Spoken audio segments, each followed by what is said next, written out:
The house always felt bigger when our parents were gone. Not louder, not emptier, just bigger, like every hallway stretched a little farther, every door carried more weight.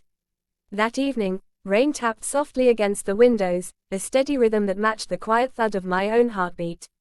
I stood at the kitchen sink, watching the street lights outside blur into glowing halos through the glass, my reflection faint and doubled, like I wasn't entirely alone even when I was. My twin, Adam, was upstairs. I could tell by the way the floorboard above the living room creaked every few minutes. He paced when he was nervous. Always had. When we were kids, he'd walk in slow circles before exams, before soccer matches, before telling our parents about a bad grade or a broken window. Now, years later, that same restless movement echoed through the house, and I felt it in my chest like a warning I didn't know how to name. I dried my hands on a towel that didn't need drying. Our parents had left that morning for a weekend trip, kissing our foreheads at the door like we were still 12 instead of 19. Be good, Mom had joked. Dad had smiled in that quiet way of his, the kind that meant he trusted us. The door had closed behind them with a soft click that felt louder than it should have. The calm that followed was supposed to be comforting. Instead, it felt like a held breath. I walked into the living room, the couch cushions still indented from where Adam and I had sat earlier, pretending to watch some forgettable show. We hadn't really been watching. I'd caught him looking at me more than once, his gaze darting away every time our eyes met. It wasn't the casual look of a brother checking in. It was heavier, loaded, like he was carrying something that didn't belong in his hands. Adam, I called, my voice barely rising above the rain. No answer. The air felt thicker as I climbed the stairs, each step slow, deliberate. I could hear him now, not pacing, but standing still. Breathing. The sound slipped through the crack under his bedroom door, uneven, like he'd just run a mile without moving at all. I stopped outside his room. For a moment, I considered turning back, letting whatever this was stay unspoken, untouched. Some things, I thought, were safer in the dark. Some lines, once crossed, never faded. But then the door opened. Adam stood there, eyes wide, hands clenched at his sides. The light from his room spilled into the hallway, cutting a sharp line across the floor between us. He looked like he was about to say something and afraid of what it might do to both of us if he did. "Can you come in?" he asked. It wasn't the words that made my stomach twist. It was the way he said them. I stepped forward, crossing that line of light, my mind racing with a single, unsteady question I couldn't shake: what secret could be heavy enough to change everything we'd ever been? The room smelled faintly of laundry detergent and rain-soaked air drifting in through the cracked window. Adam's curtains fluttered with every breeze, brushing against the wall like nervous fingers. His bed was unmade, the sheets tangled as if he'd stood up in a hurry. Everything about the space felt familiar, almost painfully so, and yet the way he stood in front of me, blocking the doorway, shoulders stiff, jaw tight, made it feel like I'd stepped into a place I didn't recognize. I closed the door behind me. The soft click echoed louder than I expected. "Sit," he said, then immediately shook his head. "No, don't. I mean, do what you want." I stayed standing. He laughed under his breath, a short, shaky sound that didn't reach his eyes. "You remember when we were kids, and we'd dare each other to jump off the old pier at the lake?" "Yeah," I said. "You always counted to 3 and then never jumped." "Because you'd already be in the water," he replied. "You never waited." The memory tugged at me, warm and distant. Us at 10 years old, sunburned shoulders, daring the world to scare us. This moment felt like the opposite of that, like we were both standing on the edge of something deep and dark, neither of us sure who would fall first. Adam leaned against his desk, staring at the floor. "I feel like I'm about to jump again," he said quietly. "And I don't know if I can swim this time." My chest tightened. "Adam, what's going on?" He didn't answer right away. Instead, he walked to the window and looked out at the rain-slicked street below. A car passed, its headlights cutting through the evening gloom, and for a second, his reflection overlapped with mine in the glass. Two faces, same shape, same eyes. Different storms behind them. "I've been trying to act normal," he said. "Trying to be what everyone expects me to be. What Mom and Dad think I am. What you think I am." I don't expect you to be anything, I replied, though even as I said it, I wondered if that was true. He turned to me then, really looked at me, like he was searching my face for something he might never find. You say that, but you don't know what it's like to carry something that doesn't fit anywhere. I thought about all the times he'd disappeared into himself over the past few months. The late nights, the locked phone, the way he flinched when our parents joked about his future girlfriend. I'd noticed. I just hadn't known how to ask. You don't have to carry it alone, I said. The words hung between us, fragile as glass. Adam's lips parted like he was about to speak, then closed again. He rubbed his hands together, palms raw and restless. There's this guy, he began, then stopped. No, that's not where this starts. My heart thudded harder. He moved closer, not too close, but close enough that I could feel the warmth of him in the small room. Do you ever feel like you're watching your own life from the outside? He asked. Like everyone else got a script, and you're just improvising. All the time, I admitted. He nodded slowly. For me, it's like I've been acting in a role I didn't audition for. Smiling when I'm supposed to smile. Laughing at the right jokes. Dating the right kind of people. And every time I look in the mirror, I don't recognize who I'm pretending to be. A knot formed in my throat. You don't have to pretend with me. That's what scares me, he whispered. The rain picked up outside, drumming against the roof, filling the silence we left behind. I noticed the way his fingers trembled, the way he kept glancing at the door like he expected someone to burst in and stop him. Adam, I said, my voice softer now. Whatever you need to say, just say it. He closed his eyes. When he opened them again, there was something different in them, resolve, maybe, or surrender. I think about you more than I should, he said. The words landed like a dropped plate, shattering in my mind. I don't mean like, he stopped himself, running a hand through his hair. I don't know how to explain it without making it sound wrong. But it feels wrong to keep it inside, too. My pulse roared in my ears. I took a step back without meaning to, bumping into the bed. Adam, you're my brother. I know, he said quickly. I know. That's why I hate myself for even feeling this confused. That's why I haven't slept. That's why I can't look at you sometimes without wanting to disappear.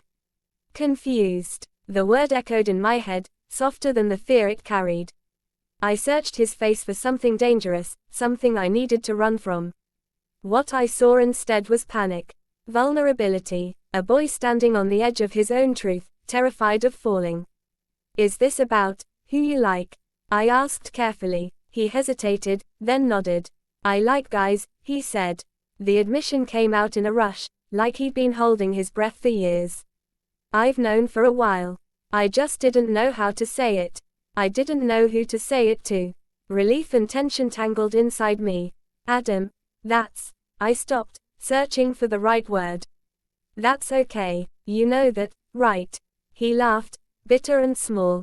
I don't know anything anymore. I moved closer again, slower this time, careful not to cross whatever invisible boundary had sprung up between us. You don't have to have all the answers tonight, I said. You don't have to label everything. You just have to breathe. He watched me like he was memorizing my face, like this moment might be the last normal one we'd ever share. I was so scared you'd hate me, he admitted. Hate you? I shook my head. You're my twin. You're half my life. His shoulders sagged, tension releasing in a way that made my own chest ache. He sank onto the edge of the bed, burying his face in his hands. I hesitated, then sat beside him, close enough that our knees brushed. For a while, neither of us spoke. The rain kept time for us, steady and relentless. I don't know what this means for us, he said finally. I don't know what changes. I stared at the floor, at the scuffed wood where we'd once rolled toy cars back and forth, building imaginary cities. Maybe it doesn't have to mean anything yet, I replied. Maybe it just means you trusted me. He looked up at me, eyes shining. I do. The weight of that trust settled over me, heavy and fragile all at once. I felt like I was holding something precious I didn't know how to protect. A sudden thump echoed downstairs, probably the wind knocking over something on the porch, but it made both of us jump. Adam's eyes darted to the door. See, he murmured. Even the house feels like it's listening. I forced a small smile. The house has always listened. We just never noticed. Silence wrapped around us again, thicker now, charged with everything we hadn't said. I wondered what tomorrow would look like. If our parents would notice the shift between us. If this moment would fade into something manageable or grow into something we couldn't outrun.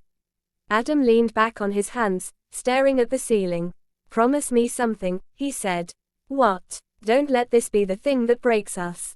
I swallowed. I promise. But even as the word left my mouth, a question lingered in the back of my mind, dark and restless. Some secrets, once spoken, refused to stay still. And I couldn't help but wonder what this one was about to become. The knock came from downstairs, sharp and sudden, cutting through the quiet like a blade. Adam and I both froze. It wasn't the soft thump of wind or the creak of the old porch railing. This was deliberate. 3 quick raps against the front door, followed by the low hum of a car idling outside. My heart lurched. Our parents weren't supposed to be back until Sunday night. I checked my phone. Saturday, barely past 8. Did you invite someone? I whispered. Adam shook his head, already on his feet. The color drained from his face, leaving him pale beneath the warm glow of the bedroom light. No, I swear. The knock came again, louder this time.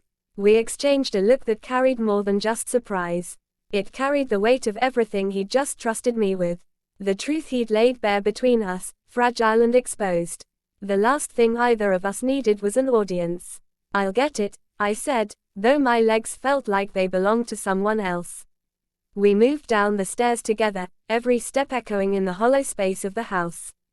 The living room was dark except for the blue glow of the TV screen we'd left on earlier, frozen on a paused image of some smiling sitcom family that suddenly felt like a cruel joke. I reached for the door and hesitated. Wait, Adam murmured behind me. What if it's them? I pictured our parents' car in the driveway, their familiar shapes through the glass, their questions waiting on the other side of the door. My stomach knotted. It's not, I said, though I wasn't sure why I believed that.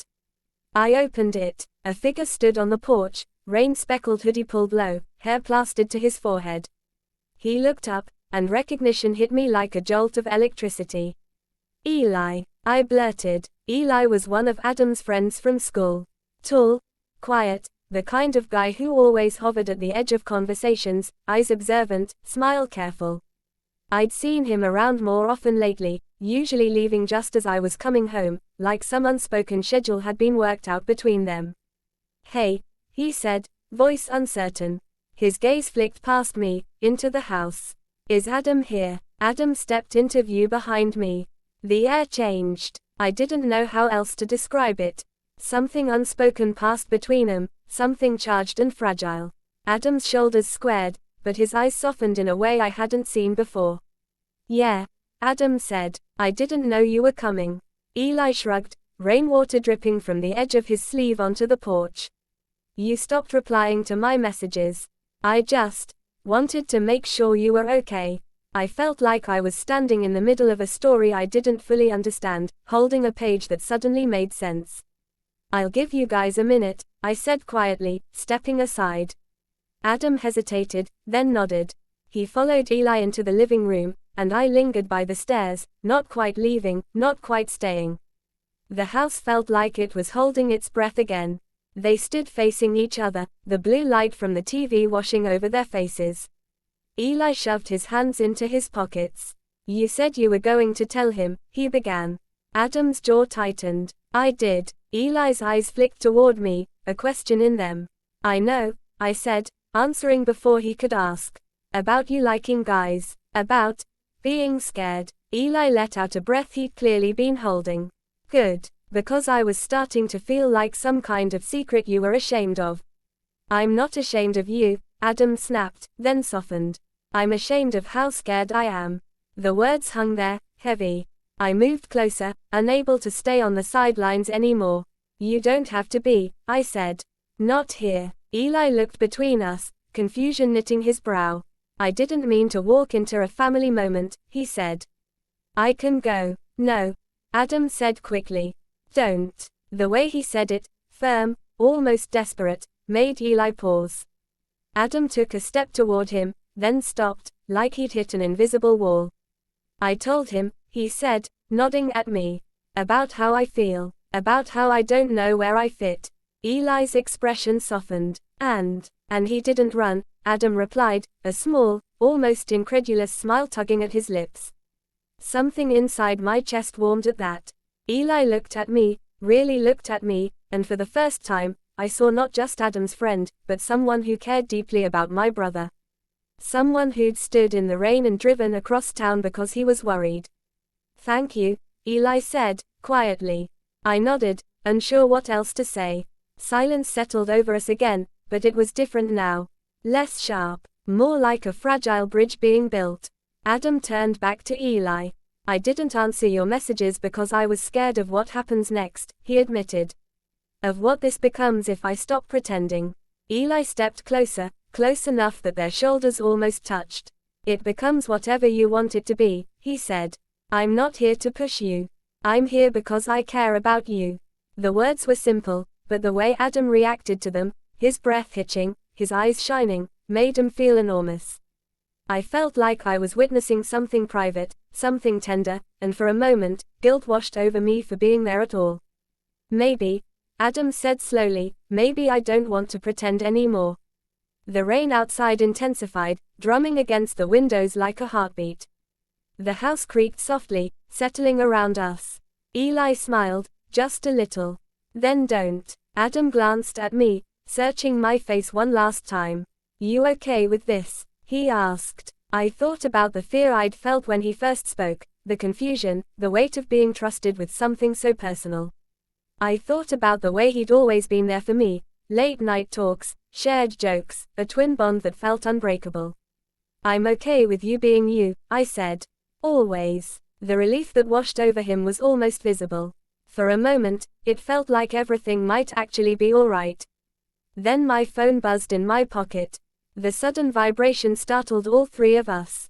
I pulled it out, my heart dropping as I saw Mom's name glowing on the screen. Hey, sweetheart, her voice came through when I answered.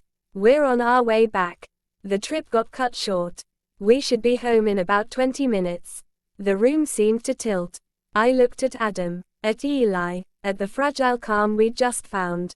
Okay, I said, forcing my voice to stay steady. Drive safe. I ended the call and let the phone fall back into my hand like it weighed 100 pounds. They're coming home, I said. Adam's eyes widened. Eli's shoulders tensed. The secret, the truth, the delicate new beginning, all of it suddenly felt like it was standing in the middle of the room with us, exposed and nowhere to hide. The rain kept falling. The clock on the wall ticked loudly, counting down the minutes. And I couldn't help but wonder, when our parents walked through that door, would everything we just built survive the light of day, or would it all come crashing down? The sound of tires crunching on gravel reached us before the headlights washed across the living room wall. Adam flinched like the noise had struck him instead of the driveway. Eli stepped back, instinctively creating space, his hand brushing the edge of the couch as if grounding himself. I noticed everything in slow motion, the way Adam's fingers curled into the fabric of his hoodie, the way Eli swallowed hard, the way my own breath came out too fast, too shallow. They're here, I whispered, though it was obvious. The front door handle rattled. For a second, no one moved. We stood there like a frozen photograph of something we weren't supposed to be, three people bound by a secret that suddenly felt too big for the room that held it. Then the door opened. Mom's voice filled the house first, warm and familiar. We're home. Her laugh followed, light and tired, the kind that meant she'd had a long drive and 100 small stories she was ready to tell. Dad's footsteps came behind her, steady, grounded. Adam straightened so quickly it was almost painful to watch. Eli shifted, stepping just far enough away to look like nothing more than a casual visitor. I forced my shoulders to relax, my face into something neutral, something safe. Mom stepped into the living room, rain-speckled jacket still on. Her eyes moved from me to Adam to Eli, curiosity flickering across her face. Oh, I didn't know you had company. Hey, Mrs. Miller, Eli said, polite, a little too polite. Mom smiled, that easy, welcoming smile she gave everyone.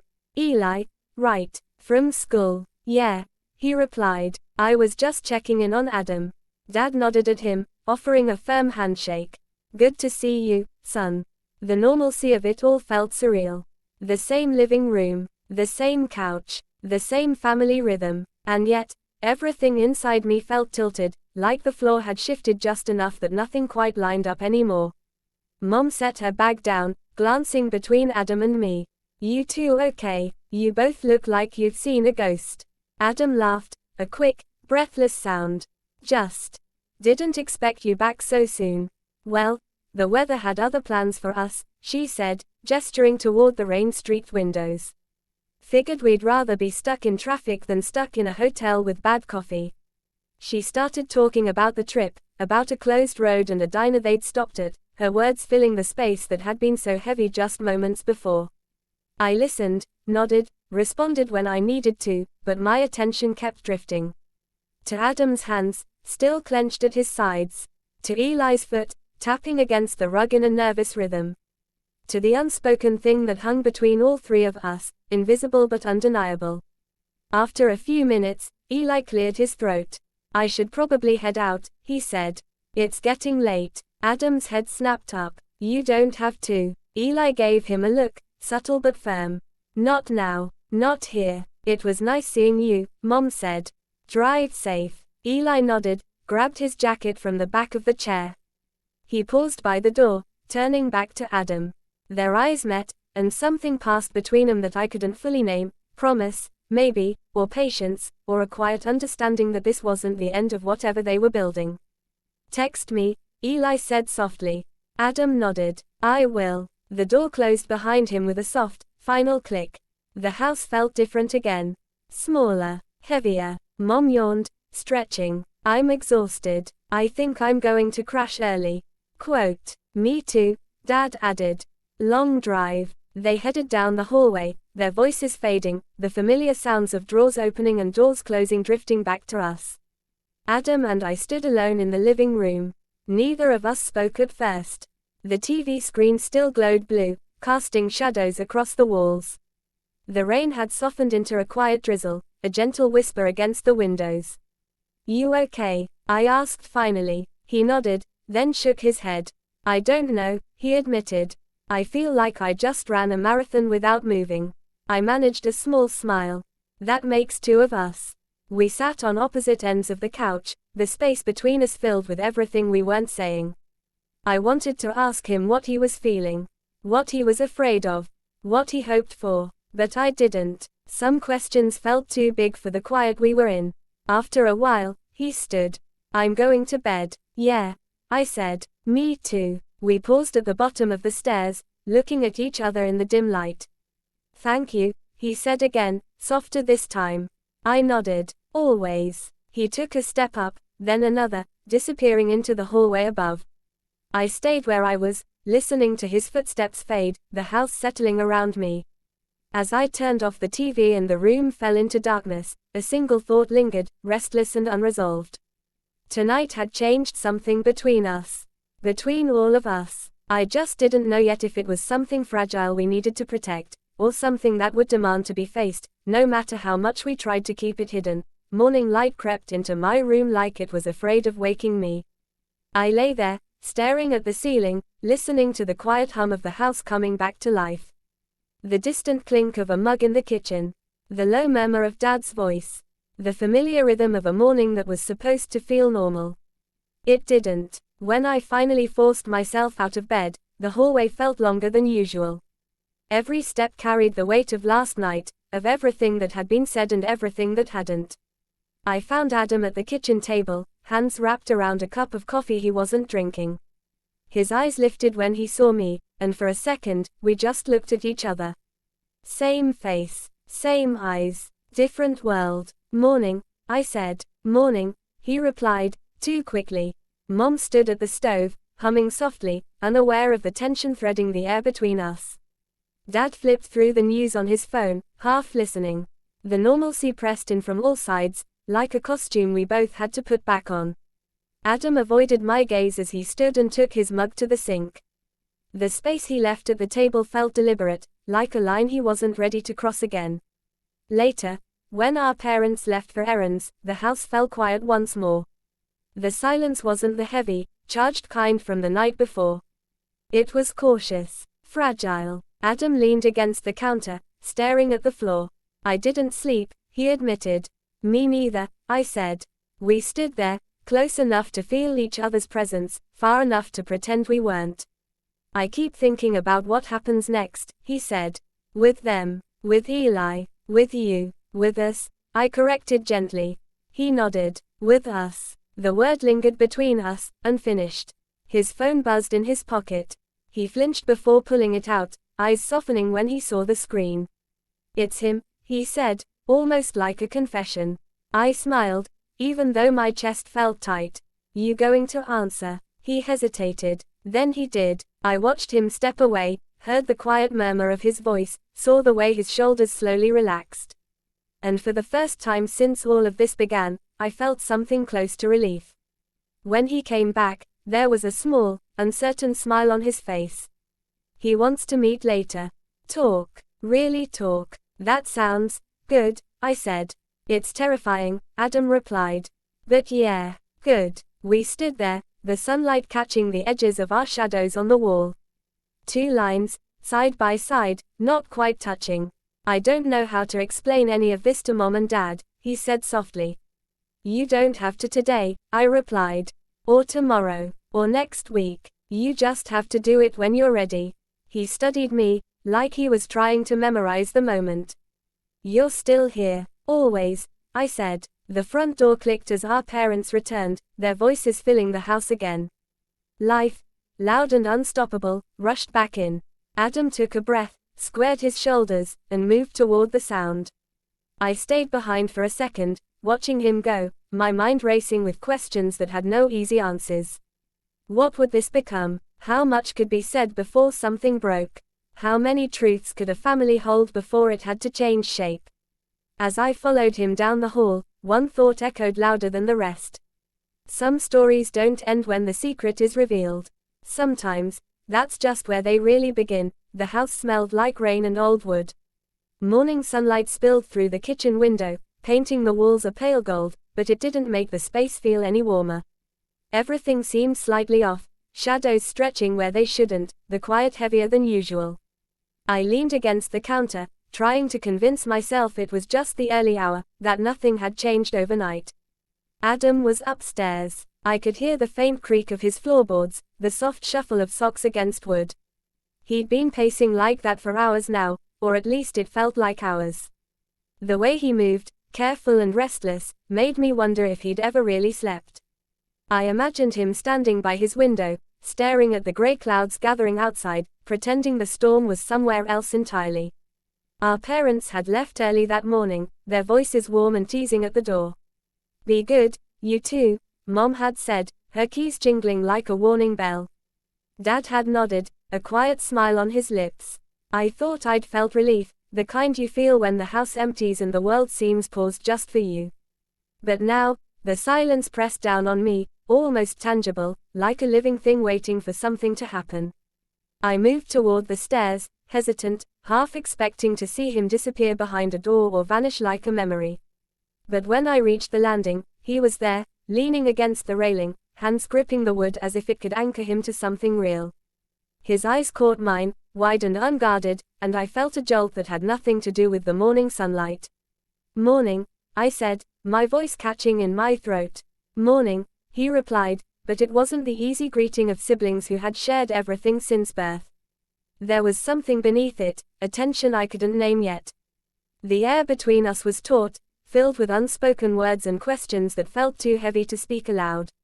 I wanted to ask what was on his mind, to peel back the layers of whatever kept him pacing and staring at the rain-streaked window. But I stopped myself. Some things, I realized, demanded patience. Some truths needed the right moment to unfold. A sudden knock at the front door made us both jump. I froze, heart hammering. The sound was deliberate, insistent, breaking the fragile rhythm of the quiet house.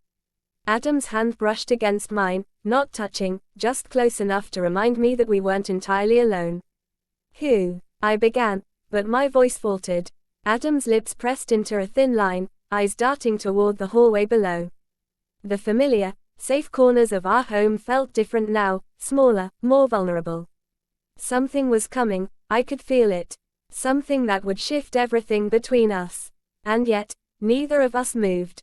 We just stood there, listening to the rain and the knock, wondering who, or what, was on the other side. Some secrets, I thought, have a way of finding you, whether you're ready or not. I swallowed hard, my reflection caught in the polished wood of the staircase. I wanted to step back, to turn away from the storm that was about to enter our lives. But curiosity, that dangerous, irresistible pull, rooted me to the spot. Adam's eyes met mine again, wide and questioning. "Do we open it?" he whispered. I didn't answer, because the truth, I realized, was that some doors, once opened, can never be closed again. The knock came again, louder this time, echoing in the hollow spaces of the house. And in that moment, I knew everything was about to change. Everything. The storm wasn't outside anymore. It was here.